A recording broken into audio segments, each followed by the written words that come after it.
I have not had a chance to say this in video form yet, but The Outer Worlds is delightful. It has a lot of heart and passion put into it, unlike a certain other franchise which feels like its only goal is to make as much money as possible, with a lazy, uninspired, unfinished, greedy new installment, and I'm obviously referring to Bethesda's Fallout 76, if that description wasn't obvious enough. Maybe it makes sense that to celebrate the 1-year anniversary of the crap show that is Fallout 76, Bethesda is just reminding us all of the disastrous launch with brand new greed and of course bugs. Did I mention that The Outer Worlds is delightful? Because it is. Bethesda Game Studios has severely tarnished its reputation amongst gamers, not just because of Fallout 76, but a lot of the other decisions that have occurred in the last 5 or 6 years. Which, when I'm saying that, I'm making reference to the paid mods debacle which eventually led to the invention of the Creation Club, because Bethesda certainly had to make sure they monetized their biggest community, which is modding. Bethesda delivered what they described a pure Elder Scrolls experience with Blades, which is really just a shameful cash grab, which over-monetizes every aspect of the mobile game and was originally at launch pay to win, which is honestly a perfect description of most mobile games. But besides just that, Fallout 4 was a good game, but it still launched with an unacceptable amount of bugs, still had many issues which are connected to Bethesda's unwillingness to move away from an outdated game engine. Oh, and it didn't help that core role-playing features were either stripped away or dumbed down because Bethesda wanted to go with an appeal aimed at more the mainstream, which a decision like that garnered a negative reception from a lot of longtime fans. Still though, I think many were hopeful that the game after Fallout 4 would be a return to norms, and Bethesda would better understand and answer the feedback that they received. Which, not quite, obviously. But The Outer Worlds is a delightful experience, which I don't believe I mentioned that before. I've heard a lot of people describing it as Fallout in space,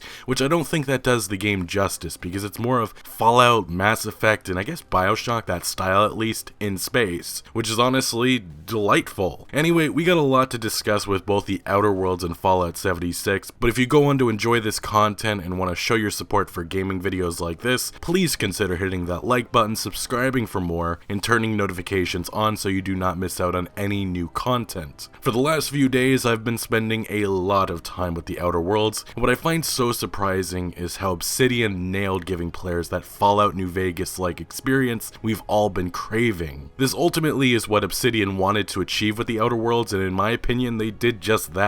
Maybe that shouldn't be all that surprising since co-directors Leonard Boyarsky and Tim Kaine are 2 of the 6 masterminds that created Fallout and contributed to the first game's original design. They clearly have a deep understanding and ability to create compelling characters, factions, lore, and worlds. Now, I think it's foolish not to believe that The Outer Worlds being a success and receiving glowing critic reviews is a big deal, because it is. Obsidian has proven to us, and most importantly Microsoft, that they can deliver that Fallout New Vegas-like experience without the need for Bethesda or even the Fallout brand. Importantly, this is something not mentioned enough, but I've seen complaints about The Outer Worlds not being long enough, the open world areas being too small, and the combat not being impressive, and there's a reason for that. The expectations some have for this game is and has been enormous. The Outer Worlds is not a AAA game with a massive AAA budget. Obsidian has been developing this game before being purchased by Microsoft, and based on some reports at the time, the independent studio was struggling to stay alive. The Outer Worlds was published through Take-Two Interactive's subsidiary, Private Division, and the scope of the game was always meant to be smaller than, say, a Witcher 3 or even Fallout New Vegas. As Obsidian admitted months ago, people are speculating hundreds of hours of gameplay. No, comments Tim Kaine. Leonard Boyarsky says the game's length and size is roughly comparable to a KOTOR 2. Because of our size and budget, those necessitate a smaller, more tightly controlled game more than a giant sandbox open world where you can run around everywhere and do everything. Which I understand the fixation people have on games nowadays and wanting hundreds of hours of gameplay. Unfortunately, it feels like some games, for example Ubisoft titles, pad out the length of the game with boring additional content scattered around a massive and vast open world that really isn't fun to explore. My feelings on this have always been that I will take quality over quantity, and that's certainly how I feel about The Outer Worlds. But even with the limited scope, this game just does many things right. Like The Outer Worlds' Unreal Engine feels a lot smoother and less clunky compared to Bethesda's Creation Engine, which is really just an upgraded Gamebryo engine. There really is no excuse for Bethesda not investing the resources into improving their technology. The Outer Worlds certainly has some unfortunate bugs, but again, compared to any Bethesda game, there really is no no comparison to be made because almost every single previous game, whether that be Fallout 3 or Skyrim, still is broken or buggy in some sort of way. With Fallout 76, it's not even worth getting into all of the technical issues plaguing that game. The fact that after every single update there's a long Reddit thread composed by players of all of the various new issues and bugs is simply unacceptable, and also points to Bethesda's inability or lack of testing content before making it go live. There's honestly just many more comparisons to be made, like the writing and characters are so much better and more interesting with the Outer Worlds, which in my opinion has been a notable weakness plaguing really all Bethesda Game Studios titles for the last decade. This is an issue that doesn't get discussed enough because of the other larger issues. But I think the biggest comparison I can make is Obsidian understanding what Fallout fans actually want versus what Bethesda claims fans want. This is another very interesting little thing Bethesda likes to do that I've noticed. Going back to the announcement of Fallout 76, Bethesda's Todd Howard essentially was saying that they received tons of feedback from fans who want to see Fallout multiplayer, which is not necessarily the truth, as most wanted the typical experience with the added bonus that a friend or two could tag along. But obviously that's not what Bethesda wanted to do, because that doesn't bring in the live service money they so desperately want nowadays. Like the Elder Scrolls Online, which is developed by ZeniMax Online Studios, the leadership at the top wanted a live service for their other biggest franchise, Fallout. They wanted Fallout 76 to bring in big consistent profit, but obviously Bethesda pretty much half-assed Fallout 76 to launch, and I think just expected everyone to get on board. Ultimately, that rough start financially tarnished the potential for this game, which is why Bethesda chose to first incorporate horribly overpriced cosmetics, and then slowly transition to more attractive and controversial non-cosmetic macrotransactions. Every step of the way, Bethesda has said that they are thinking about players and just adding these macrotransactions due to feedback, which just is not at all true. Sure, some people like the idea of including a refrigerator in the game, but nobody said anything about adding it to the greedy Atomic Shop store besides Bethesda. Sure, some people were excited and demanding private worlds, unlimited scrap storage, and ranger armor, but nobody was wanting the content to be paywalled behind a new Bethesda subscription service called Fallout First. Look, I'm sure if you ask Obsidian right now how they feel about people using the Outer Worlds to bash Bethesda and Fallout 76, they will disapprove. That was actually something that was asked months ago by Game Informer, in which the Outer Worlds co-director Tim Cain responded saying this: "Existence of this game is an FU to a certain other game company and maybe the recent releases."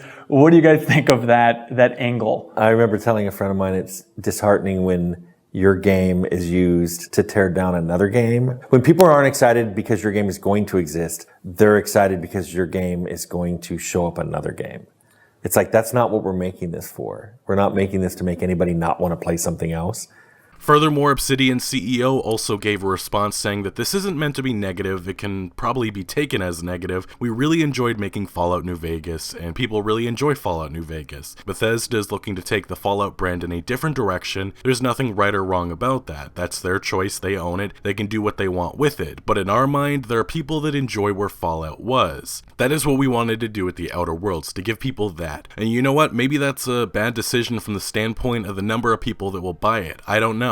People seem to really enjoy what Fallout New Vegas was, so let's give them an experience that's as similar as we can to that. 9 or so months later, I can say that Obsidian delivered on that mission. But I respect really how nice Obsidian is being about all of this, but I have a feeling that at least some president and former staff get joy knowing that the Fallout brand is collapsing, especially considering how Bethesda, years back, did not give Obsidian a bonus for their work on Fallout New Vegas, because they had the financial bonus tied to a Metacritic score. Yes, a critic score. How ridiculous does that sound? Well, the Metacritic score needed to be an 85, which Obsidian missed by 1 point, meaning Bethesda never gave them their bonus. Because of that, the studio nearly shut down, with many developers being laid off, losing their jobs. Obsidian for years has said that they're down for making a Fallout New Vegas sequel, but it was ultimately up to Bethesda, who since 2010 have kinda just brushed off the question, saying we'll see what happens. But we got a more definitive answer last year when Todd Howard said in an interview with The Guardian, now that our company company is so big, it's always better to keep stuff internal. It becomes less likely, but I could never say never. I thought the Obsidian guys did a fabulous job, which ultimately, keeping games in-house means more money, which is where Bethesda's priorities are these days. Thankfully though, what Obsidian has shown us all is that they don't need the Fallout brand to make a New Vegas-like experience. The Outer Worlds is essentially Fallout New Vegas 2, and what's great is that this is not the end. All of the great things that Obsidian did with the Outer Worlds will be expanded upon with future installments, and maybe even new franchises down the road. They now have the financial backing of a company dying for a big hit franchise, and that is what the Outer Worlds can become. Microsoft has the money, desire, resources, and leadership to do great things. Now they just need to let Obsidian do whatever they want. The scope of the Outer Worlds was very limited, but looking to the future, we really could see Obsidian explode in popularity, especially being that they will have a AAA budget to play around with for future games, and they really could expand that Fallout New Vegas formula, finally evolving it forward. This is make or break time for Bethesda, because 10 years ago, what they were doing was kinda rare, but nowadays that is not the case. More and more studios are incorporating the open world RPG elements that in 2009 were nearly exclusive to Bethesda developed games. Today that is not the case. The Outer Worlds is hopefully a wake-up call to Bethesda that they need to do better, because in my opinion, the fact that Obsidian was able to accomplish so much with the Outer Worlds, with various elements being much better compared to say Fallout 476, just proves how incompetent and lazy Bethesda has gotten. Maybe it also proves that Obsidian has a better understanding and care of what Bethesda fans actually want, which is not more greed and monetization features Bethesda. But meanwhile, while everyone is enjoying the Outer Worlds and praising the work done by Obsidian, the Fallout First dumpster fire is raging on, with Bethesda's biggest fans finally turning on the company. You have top posts like this one popping up on the Fallout subreddit. I just want to congratulate Bethesda on all of their hard work. After all, it takes a lot of effort to ruin a franchise on this scale and destroy their image. But at the Fallout 76 subreddit, which has been notably very defensive of Bethesda, the mood has changed and many have just had enough. Some of the top posts include Bethesda. This subreddit has been a beacon of positivity amid rabid criticism of your game. Its vocal anger should make you very, very afraid for the future of Fallout 76. PSA, if you quit the game, be sure to install it too. That's a metric they watch. Fallout First is a private session, not a world. This is a feature released for free with Grand Theft Auto 5 Online. Why is it $100, Bethesda? And the posts go on and on. People are rightfully angry about Fallout First, and thus far Bethesda has been mostly silent to all of the anger because they knew that they would receive a negative reception for their greedy decision, and they went ahead with it anyway because they don't care. It's all about the money, people. The only thing Bethesda has said so far in regards to Fallout First is a denial of some of the reported bugs players have faced, but even then, they can't even get that right because soon after their denial to Polygon, they reversed course and confirmed that yes, we were actually wrong, there actually are some issues that are being reported. Bethesda is a mess right now, and players are recognizing their deafening silence to all of the anger. Again, to the Fallout 76 subreddit, you have top posts like this one emerging. At this point, the only thing I can tell anyone upset with Bethesda is to go and support and play other games that are doing us right. Bethesda does not deserve your money, and if you do support this nonsense, just understand that this will not stop with Fallout 76, and likely will keep going next with Starfield, and then afterwards with the Elder Scrolls 6. For what it's worth, there are still some defending Bethesda's terrible behavior. I've received some nasty, misinformed messages from individuals that love licking the boot of their favorite billion-dollar corporation, but in Fallout 76 in the actual game there have been reports of Fallout First members being targeted. I can't really confirm any of these reports as it just seems to be people making claims on Reddit, but what's clear is that this is getting ugly and the only one to blame for all of this is Bethesda. But moving past Fallout 76, the future really is unclear, and if Starfield, the next Bethesda Game Studios title, does not blow the socks off people, or if it includes the various issues that have plagued the last 10 years of BGS titles, people are going to move on and support developers that are actually listening to feedback and what players actually want. But just understand, Bethesda celebrated October 23rd, a big day in the Fallout universe, when the bombs dropped with the announcement of an overpriced subscription service no one was asking for. Really, I don't think it gets more tone deaf than that, but What's important to know is that the Outer Worlds is delightful, and at least Obsidian has a bright future ahead. Anyway, what do you make of the landfill, I can't say dumpster fire, it's a landfill at this point, people, that is Fallout 76? And have you had a chance to play the Outer Worlds? What's your take on the game? Let me know your thoughts down in the comment section below, but thank you for watching. Make sure to leave a like if you did enjoy this video or found any informative value, and make sure to follow my other social media accounts for updates on new videos. Links are always down in the description below. I'm most active on Twitter, giving opinions on news that I do not always get into video form, so do make sure to follow me over there. Also check out my Discord for all sorts of discussion on games. And again, thank you for joining, consider subscribing for more videos like this,